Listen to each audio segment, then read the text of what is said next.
Hello again, it's Sable. I'm your host of Full Out Healing podcast and show. This is episode 6, and I think I want to say day 9 of 100 Days of Truth. Today's episode's topic theme is I thought I was investing in our future. Now, I'm going to go through how I used to relate to this idea, what I understand about it now, and what I'm hoping for the future. So, in the past, back when I was in the relationship, I thought that, I'll back up for a little bit of context. There was a time period towards I could go into the whole history, but for the purpose of this video, there was a time period towards the end of the relationship, I think a little over a year, where she slowly and increasingly refused to work. And so that shifted a lot of the financial responsibilities onto me. And at the time, the thought that I had was, paying for her responsibilities, that was an investment in our future. It was like a down payment to our happily ever after. And even the language I'm using, her responsibilities, I didn't even like that distinction between what she's responsible for versus what I'm responsible for. That's like me in the present speaking into it. That's not how I thought about it or related to it at the time. It was just, here are responsibilities that need to be taken care of, and I guess it's gonna be me. That was more of the energy behind it. At the time, I felt, and it's interesting talking about how I felt, I kind of feel there's some shame around it. But at the time, I felt, it was a lot of mixed feelings. I felt proud to be a supportive wife. I also felt more and more resentful and used, particularly when particularly when it was kind of presented as if, I'm providing for this only for this much time. If this doesn't happen, then you have to get a job or make this sacrifice or do this other thing. And those things, of course, never happened. And so that's when I started to feel used. I also, at the same time, I felt afraid to set a boundary. I felt afraid. I was worried and scared that, what if that meant that I wasn't being supportive? I was also scared that it might lead to, as we called them, a blow up, quote unquote. I was really afraid of that, and I just didn't know how. I think at the time I would have said I don't know the right words, but in reality, I didn't think there was a safe way to do that then. And then at the same time, because of that, it led to this feeling of, I was so overwhelmed. Oh my gosh, I was so overwhelmed. I was overwhelmed thinking about our money future because, she had chosen to not work, and her violence had impacted my business and dramatically reduced my income. And so I was genuinely worried about my and really our money future. I could see a day when money would literally run out and I didn't know what to do. And I was desperately trying to do everything that I could. And, nothing was working as I had planned or hoped for at the time. And on top of that, so like I was overwhelmed about our money future, but I was also very overwhelmed with money shame. In the decline of, like, I would say in the last year or so, had the most dramatic impact on my finances. And which, a significant loss in income would do that. I just felt so much shame about how my finances had changed. Like I went into this relationship, my credit score was like really high. I had all these different savings, and like all of that really changed rather dramatically very quickly. In such a short time, I was just like overcome with so much money shame. And, I look back and I see at the time I had attached a lot of my value and my worth to money and like what it could do for me. I look back and I recognize like my relationship with money didn't exist to, the way I related to money at the time is that money is something that is there to prove my worth and my usefulness. Money is there to make sure I'm not a burden. That's how I used to relate to money. Now, like I'm getting a little ahead of myself, but now I think of, because this is definitely another episode, now I think about money as a resource to fulfill my desires. That simple. Like money is a tool to make my life easier. Money is a tool to create that provides options and helps me feel safe in the world. But that, as I said, I digress. But yeah, I felt a lot of money shame. I felt so overwhelmed by money shame and so overwhelmed about the money future. And I think I was overwhelmed with the future because, as the kids say, the math didn't math. I just didn't know. I didn't see how it was going to work out. It felt like something very bad was going to happen all the time. And I was just sort of watching a train wreck in slow motion. And it's so interesting that I could, it's interesting that I could see it in that way when it came to money. But as I said, that's a whole nother podcast episode, potentially series, to be honest. The narratives that I held at the time was, that this period of time where I'm paying for her responsibilities, like this down payment on the future, like it was necessary. Like the narrative was that me making me using money in this way is necessary to get to our future. Not only that, there was also a narrative around like my hesitation to do that and like my genuine money concern.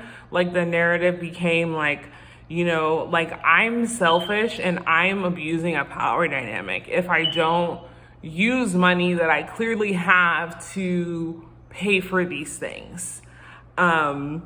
And that was also, I don't know if it's an undercurrent because shit was overt, but like an undercurrent was, I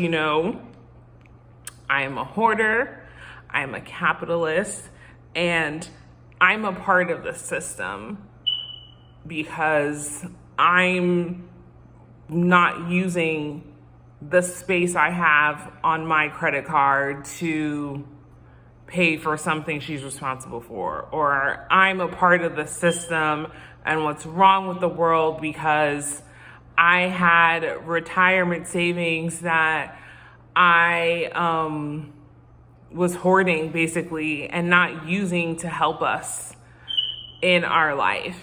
And all of the things that I was like hoarding against were like, when I look, I'm saying help us in our life, but they were all her responsibilities. At the time, I had some pretty strong beliefs about money and like this whole situation. I believed that everyone, and particularly everyone in the world, including my ex-wife, deserved money before me. And not only that, they deserved my money before I deserved my money.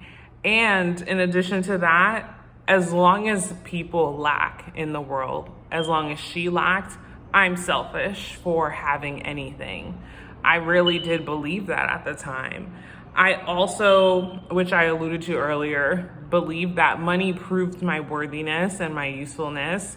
And it all boiled down to the fact that I didn't believe that I deserved to, I didn't believe that I deserved my own time, money, energy, and resources. I didn't believe I deserved it. I felt like I was a burden. And so it's almost as if my own time, money, and energy and resources were used to apologize for my burden of an existence. Today I relate to this, this idea that I thought that I was investing in our future differently. Today I understand that, she was and is an adult and she's responsible for herself. And actually all adults are responsible for themselves. And not only that, I am responsible for me. And that is fundamentally not selfish. It's responsible. I am responsible for me. And no one else is. I'm responsible for me. And not only that, me being responsible for me is my down payment for my happily ever after. That's how I think about this today. When I think about how I'm feeling about this, I really do feel sad that, I really feel sad for the me that believed that this was her only path to worthiness. I really do. It was very prevalent in this relationship, but just believing that what I can do, what I can provide is a demonstration of my worthiness. I see that ripple effect in so many areas in my life. And, in this toxic, dangerous situation, it just turned that belief on its head. At the same time, I also feel proud of myself because at the end of the day, it kept me alive and I am here. That fucking matters. I was scared. I was in an unsafe situation. And regardless of the conversation and the narrative around it, what I did helped keep me alive, and that deserves respect. Hands down, every day, that always deserves and earns my respect. And I'm also grateful today that now in my life, I am my own priority. That is so huge. It feels like such a milestone. It feels like a win. I feel like I entered this brand new club of humans on earth where we're our own priority. I was like, wow, is this how everyone else has been doing it? This is cool. And so it feels really great. And,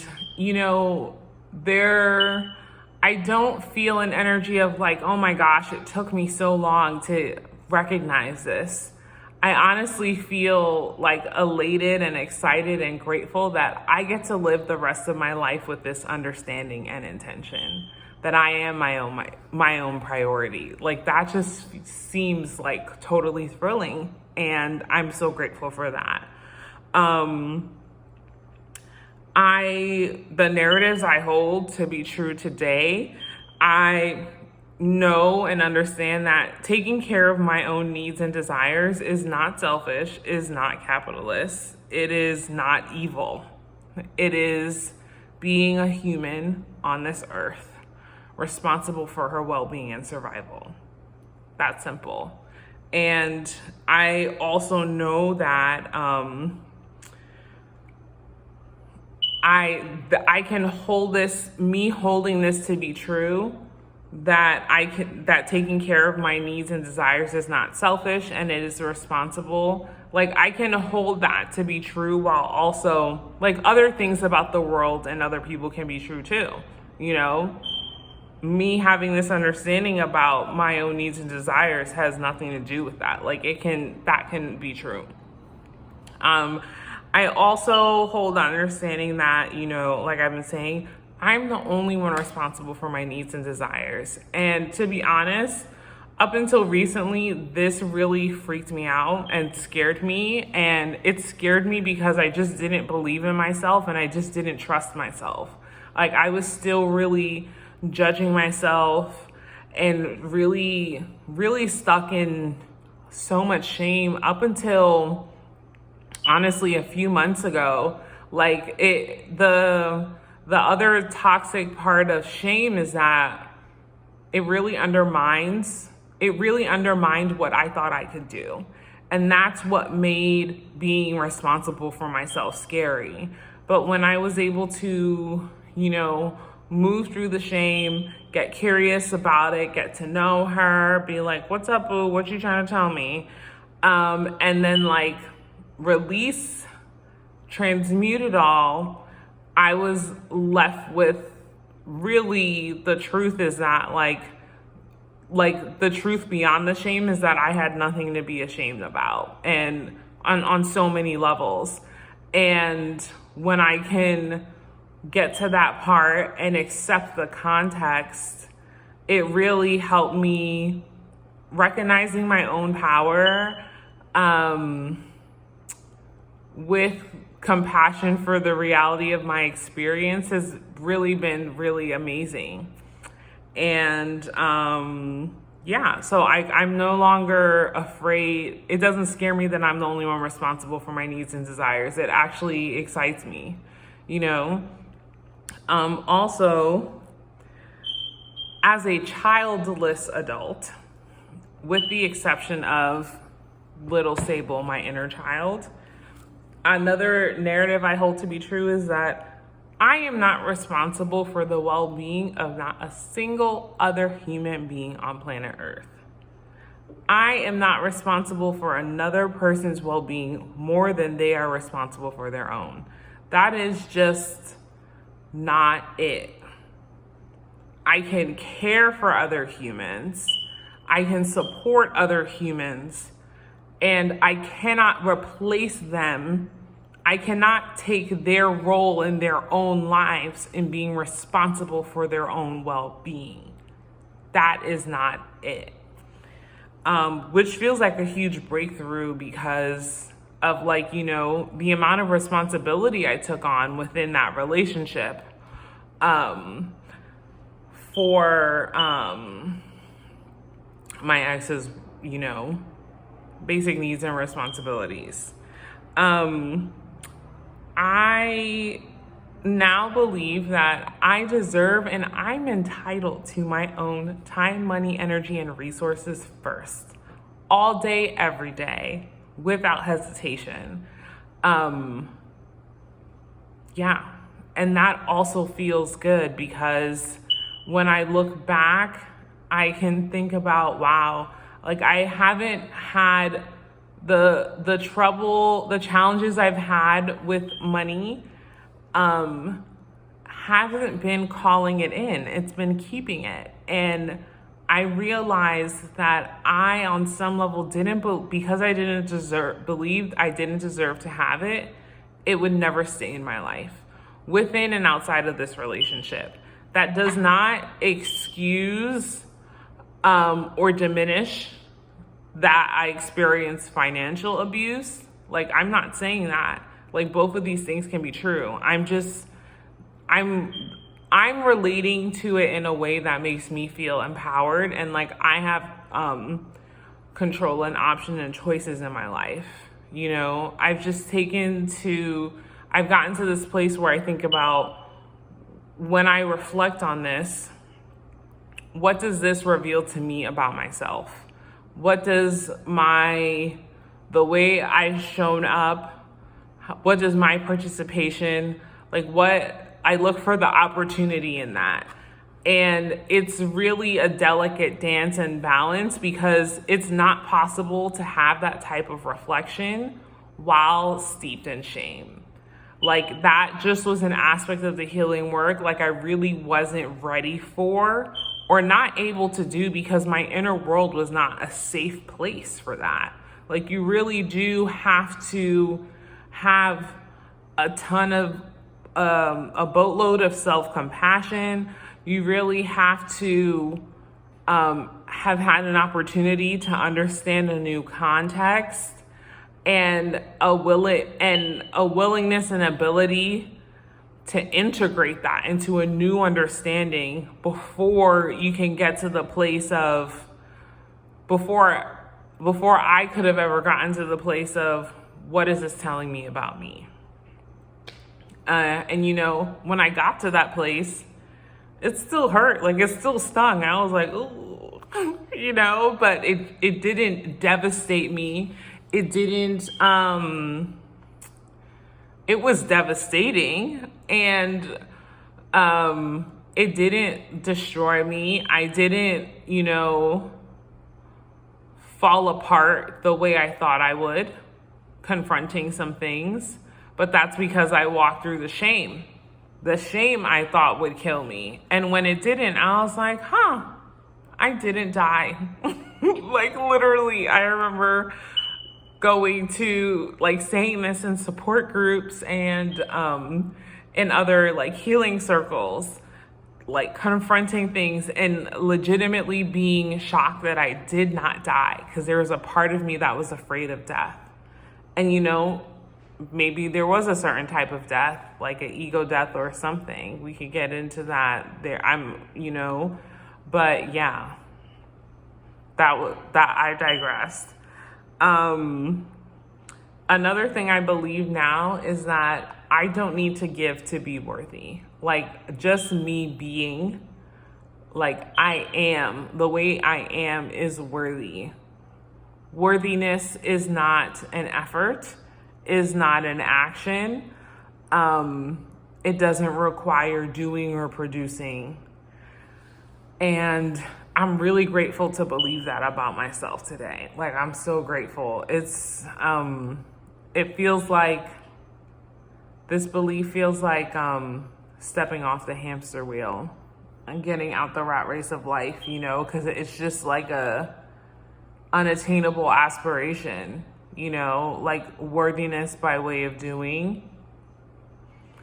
Another thing I now believe, and this is really important, particularly since, you know, like I have a particular analysis of the world. I believe in social justice and, you know, so many different movements to create a better world for more people. And I think that understanding, like those beliefs, plus the nuance of being socialized and conditioned as a Black woman who's sort of, you know, expected to give and give and give, led to some like, let's just say funky interpretations of what that meant for what was possible for me. But now I fully believe that other people's state, another person's state, does not impact or determine what I deserve. I don't believe that there is a finite amount of resources and I can only have a piece if everyone else has a certain amount of peace. Number one, I think the finite belief is like rooted in scarcity and is and is a myth that makes it,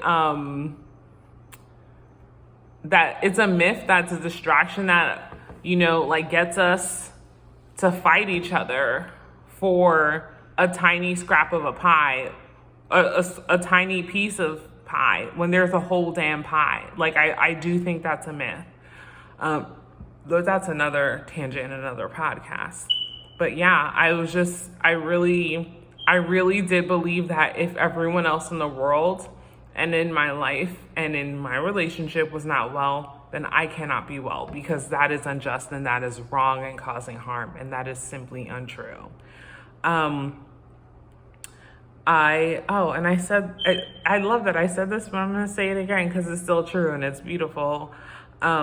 It's my being that makes me worthy, not what I do, not what I have, not what I give. Like, I am, my essence is worthy. In the future, if you're watching this and you're a survivor, I really deeply, deeply hope that that that you are worthy of your own time, energy, resources, and money. And I also really hope that you forgive yourself for all the decisions you made before you believed that to be true. You deserve that forgiveness too.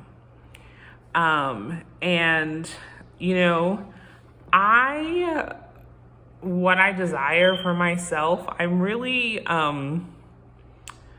looking forward to and wanting to continue to invest in my own future with playfulness. Yes, having like a baseline security is important, and like even focusing on just that feels like an extension of like being a burden, or like that I don't do. Like, I want my playfulness and joy to be a part of my baseline wellness, not like a superfluous luxury. And so, yeah, I desire this period in my life where I am rebuilding that base and foundation, very needed, and I'm grateful for it. And I feel like I finally got into a place where, I appreciate it for what it is in real time, and I'm finding the joy in it now. I'm not waiting to be this like healed whatever person. I'm not waiting for this milestone to, have playfulness, and that's really cool. And so, yeah, that is the 6th episode of Full Out Healing, where I thought I was investing in our future. Thank you so much for listening. I can't wait to see you again tomorrow for our next episode. Until then, bye.